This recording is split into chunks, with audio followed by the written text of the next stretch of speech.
weeks ago, I made a video and I never put it out. I actually made 2 videos and I never put either of the 2 videos out. I don't mind telling you this. 2 weeks ago, I had a video on Kentavious Caldwell-Pope and his struggles as a Laker. And I tore into Kentavious Caldwell-Pope like nobody else could.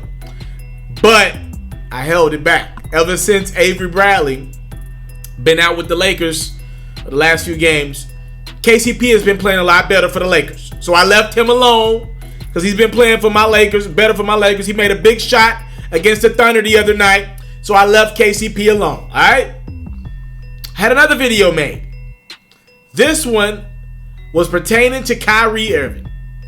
I had a video about Kyrie. And just to sum up a long story here, because I don't want to waste too much of your time.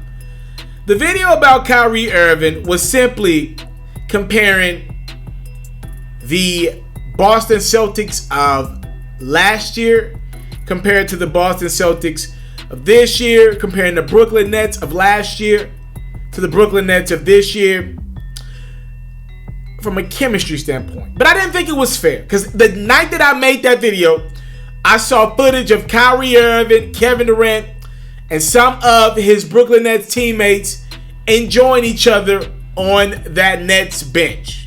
So I held on to that video. I held on to my KCP video.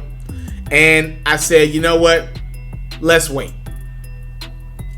I'm going to do a variation of this video on Kyrie Irving. It's not going to be as hard on Kyrie as I was going to go.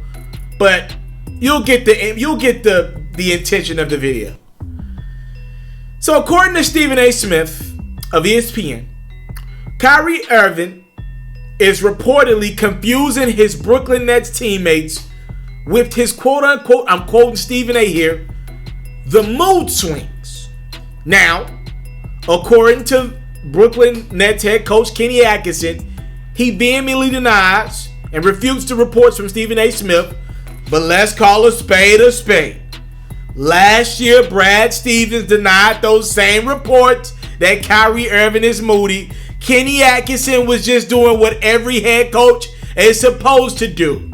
Tame any noise within a locker room. I want to focus on 3 guys here. D'Angelo Russell, Kyrie Irving, and Kemba Walker.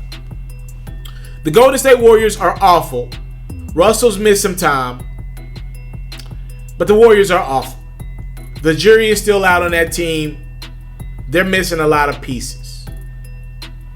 The Brooklyn Nets, last year under D'Angelo Russell's direction, they were a 5-6 seed in the Eastern Conference. Better than their record, though. They played hard and had fun every night. Now, I've seen a couple clips of that Brooklyn Nets team dancing on the sidelines. But when I watch the game, and I'm watching Spencer Dinwiddie and Karis LeVert, 2 guys that can go get buckets at that guard position. Taurean Prince, Jared Allen, he went to Jarrett's. When I'm watching some of these guys, I'm thinking to myself,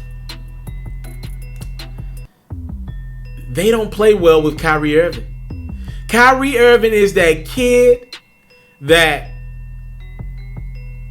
you played with as a kid, and he was selfish with his toys. Now, this kid was talented. This kid could do everything with the toys. He could build the Legos from scratch, right? So there was incentive to want to play with this kid because he could build everything. He understand every little tech, every little item, every toy that was out there. He understood it. But when he was involved, at the end of the day, he was going to come around and say, move, it's my toy. At the end of the day, Kyrie Irving is going to say, that basketball that we call Spalding, it's mine. I get to take the last shot. I need to take the most shots. I BS you not. The Brooklyn Nets have been in a lot of close basketball games. I think they're 6-8 right now. Most of their games have been close. They don't get blown out too often. Every late game scenario in games that Kyrie Irving has played in, he's taking the late game shots. Is Kyrie Irving the clutchest guy on that Nets team until Kevin Durant returns? Yes. But does that mean he should force a shot up when two guys are defending him or one guy's coming over weak side to help out? No. Karis LeVert is good enough. Spencer Dinwiddie's good enough to take late game shots. Again, do I want Kyrie taking those shots? He's one of the clutches we've seen in the last decade in the NBA. Yes, but do I want him taking it over two guys? No, he's not Kobe or Jordan. He's 6'3", 6'4". He can't get a great shot off over two guys like Kobe or MJ can. He's not them. Stephen A. Smith is saying that the Brooklyn Nets are confused with Kyrie and his mood swings. Is there any truth to it or not? I don't know. Here's what I do know. When I watch the basketball games and I go over in Boston and look at their demeanor, that team looks happy. Or I don't even want to use the word happy. Excuse me. Let's take the word happy off the Boston Celtics. That team looks like they're content.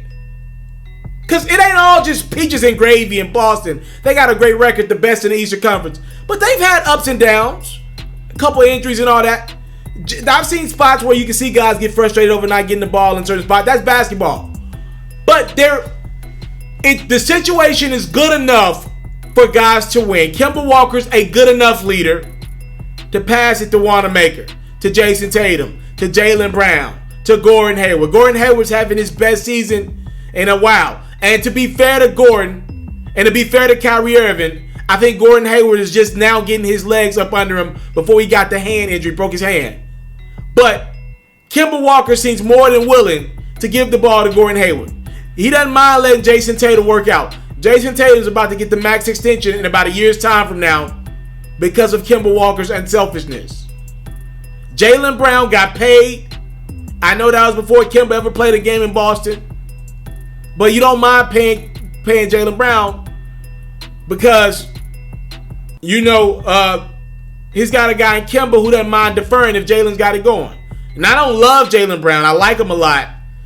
But Kemba at least gives him looks, especially knowing when to give guys looks at the right time. Kemba's a shoot first point guard too, let's be clear. He's just more cognizant than Kyrie Irving. Kyrie is all gas, no brakes. Marcus Smart plays hard no matter who's on the court with him. Right? All I'm saying is, if the Celtics still had Al Horford, they would be a legitimate, to me, contender to get out of the East this year. I think they're hurting more over switching Enes Kanter out for Al Horford over Kemba Walker or Kyrie. That team, I told y'all this when Kemba signed with Boston. That team's better with Kemba than they are Kyrie. Am I saying Kemba's a better basketball player than Kyrie? Not even saying that. Sometimes it's all about fits, though. There's a young lady out there that's the most beautiful thing in this world. She's got green eyes. She's fine. She's bad. She's bad. You could maybe like that chick for a couple months, but like I know, she's fun. But you probably want to take the B+ chick. You got the A right there, but you and the A ain't gonna work out. She too fine. You the jealous type. You'll be mad every time y'all go out together. Another guy looking at her. You rather take the B- chick. The B- chick's got a nice body, and she comes with a little less baggage than the A+ chick. Don't act like I'm talking to myself here. All I'm saying was, Kemba might not be as good in overall talent as Kyrie. Kyrie's got the handle, all that stuff. But he makes more sense, and he fits much better with that Celtic system than Kyrie. Kyrie's moody. Kyrie's Kyrie. I still don't like how Kyrie put those Boston Celtic pitfalls and that bad season that they had last year on his losing his grandfather, if I'm not mistaken. I didn't like that. I thought that was a cop-out. Because y'all know it's two things in this country that you can't argue with when a person say they dealing with something. Three things, actually. Injury, mental health issues, and death. Those are the three things that I'm not able to judge you about. If you tell me you got a death in your family, you tell me a friend of yours died, you tell me you're dealing with mental health, depression, anxiety, you tell me that you injured. I don't know if you injured or not. I don't know what you got going on in your head or not. I don't know how you're dealing with that death or not. I can't judge you. When you use those factors, you pretty much remove yourself from criticism. Am I saying that Kyrie could have been affected by his grandfather passing? Absolutely. But again, we'll never know. Here's what I know. 2 years ago, playoffs, Kyrie Irving's first year in Boston. Remember, he got injured around March or April. Remember, that Boston Celtics team was able to regroup. They beat the Bucks in the first round of the playoffs in 7 games. Remember that series where Terry Rozier and Eric Bledsoe were going at it? Then they moved on to the second round and they beat a very young Joel Embiid and Ben Simmons Philadelphia team.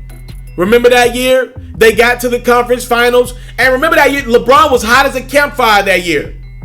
Remember that year, LeBron pretty much carried the Cavs to the finals where they lost to the Warriors. But remember that year? Remember Game 7 of that series? Because that one went 7. Remember, it was Game 7 in Boston. Cavs at Boston. And Kyrie Irving opted to go get surgery done while the Celtics were playing in Game 7. I don't think that team ever recovered. They were never the same after Kyrie Irving decided to not show up for Game 7. I don't know what he had going on, but I was hearing that it was he needed surgery on a leg, if I'm not, a knee, or at least a scope underneath. Don't quote me on that. But I was told that he went and had like some mouth surgery done during Game 7 of the finals. What? He went and got some teeth work done during Game 7 of the finals? You couldn't show up for your bench during Game 7 of the finals? I am not calling Kyrie Irving the dad of the Boston Celtics at the time, but he was the leader of that team. Any guy out there knows this. Comes from experience. I don't have a great relationship with my father right now. You know, like I know, there is nothing else out there like the love of your dad, making your dad proud. And most of us men are chasing that love for our entire life, that acceptance for our entire life. I'm not calling Kyrie Irving the dad of the Boston Celtics, but I will say this. Those young Boston Celtics, Terry Rozier, Tatum, Jaylen Brown, it would have been nice, especially because they had already lost Gordon Hayward the first game of the season. It would have been nice for Kyrie Irving to be there for that team, Game 7, as they were going up against the best player in the world, LeBron James.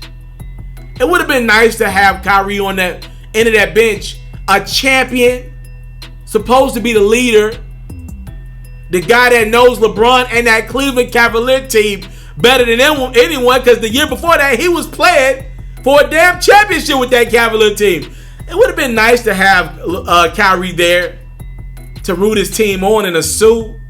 Show us that there's nothing more important than the team. Because what if they would have won that game? What chance would have given that team against the Warriors that year with KD? It would have been nice to have Kyrie around. That team never responded after that game.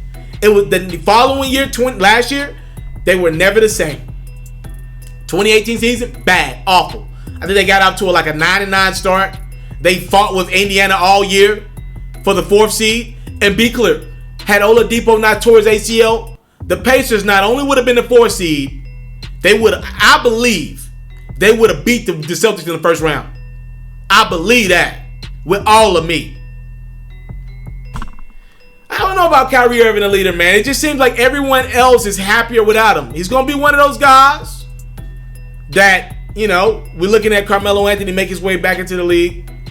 Kyrie still got his legs under him at a decent amount right now, but as he gets older, I think he's one of those guys that everybody claim they love. You know, he should be in the league. You want to play with him.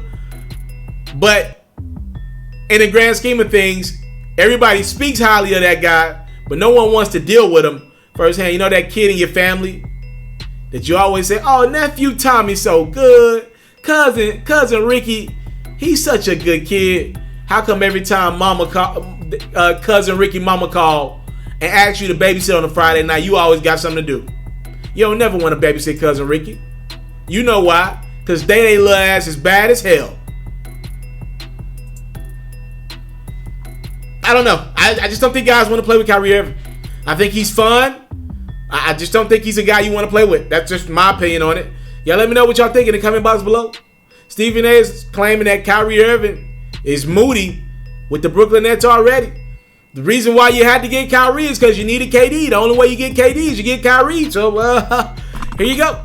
I'm out. You into sports? We got you. NFL news? I got you. NBA news, NBA highlights, NBA full coverage, feature stories, all that great stuff. I got you. We even got a little bit of Madden and 2K mixed in. Subscribe to this platform, and I got you. More quality content on the way. Subscribe.